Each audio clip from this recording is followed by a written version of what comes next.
In less than 2 weeks, Double Jeopardy for the beloved game show made popular by Alex Trebek. Yeah, aside from looking for a new host, the search is now underway for a new executive producer following the ouster of Mike Richards. The game show now looking more like a soap opera with all of these twists and turns. Joining us this Wednesday morning to weigh in on all of these changes is Syracuse University professor of TV and pop culture, Robert Thompson. Robert, good morning. Thanks for being with us.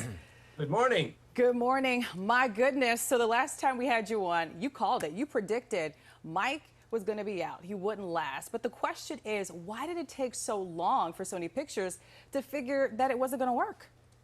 Your question is as good as mine. How they thought that this guy was bad enough to not host the show, but somehow okay for being the boss of the show seems completely ludicrous. And when they sent out their little note to the Sony employees, they said, they had hoped that things would, settle down once he stepped down, but they haven't. Of course they haven't.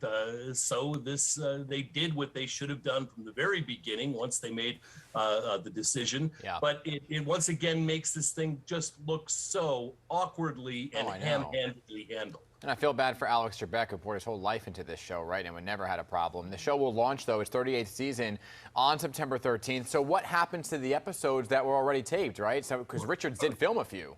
Yeah, he was actually the permanent host of Jeopardy for one day. Alex Trebek lasted 37 years. Mike Richards lasted Thursday.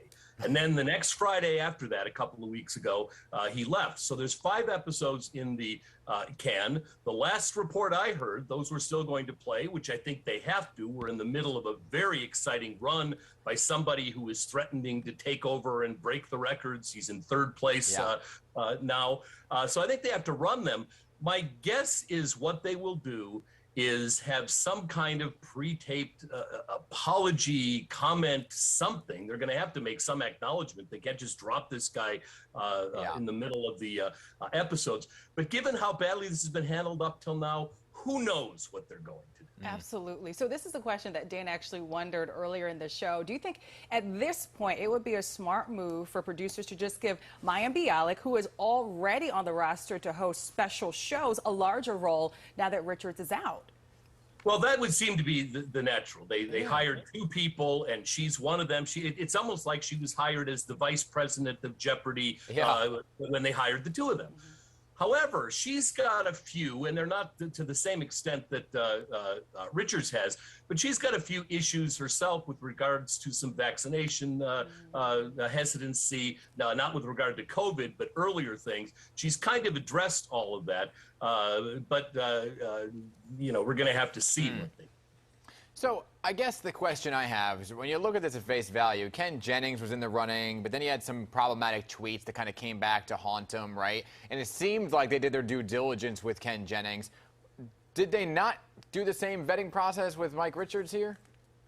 Well, I guess the people in charge of the vetting process would have been the producers of the show, Mike Richards being one of them. I don't know what was going on there, and I think that, of course, is part of the problem. Yeah, but was the whole thing a ruse? Like, I guess when you look at it, you're like, okay, he's the EP, and he was conducting the whole process of looking for the host, and then he's named the host. It seemed off-putting, right?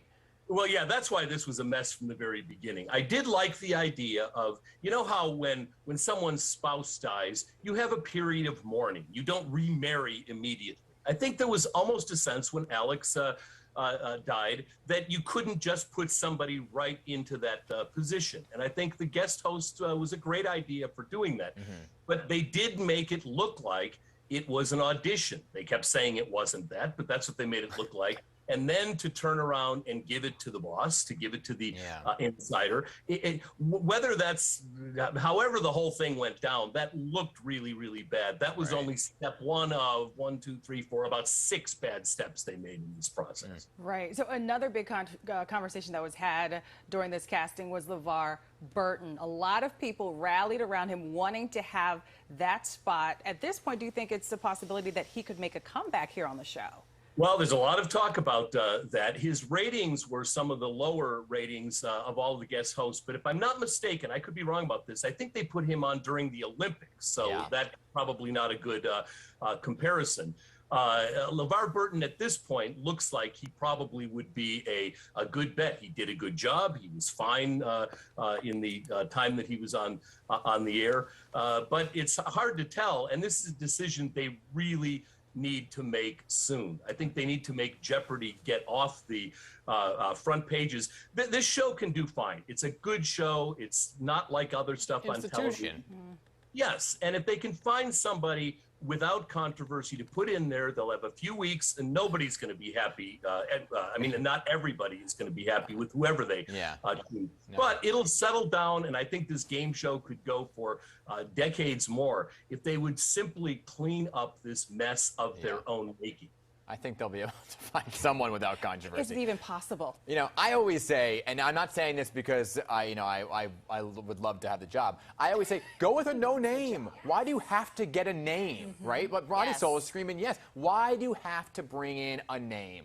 Right? Well, in the old days, game show hosts, it's only been relatively recently where we've been putting pre-established celebrities into game shows. Back in the age of Monty Hall and Bob Eubanks and Wink Martindale, those were not celebrities. They were game show hosts. Now, we did have people like Betty White who were established stars that did it. But for the most part, there was a special category of game show host. Richard Dawson, I suppose, began to change that with Family Feud. Hey, Robert, we're out of time. I love your energy, and I love you coming on to talk about this because you're clearly the guy to talk to. Pop culture ambassador, Professor Robert Thompson. Always great to have you.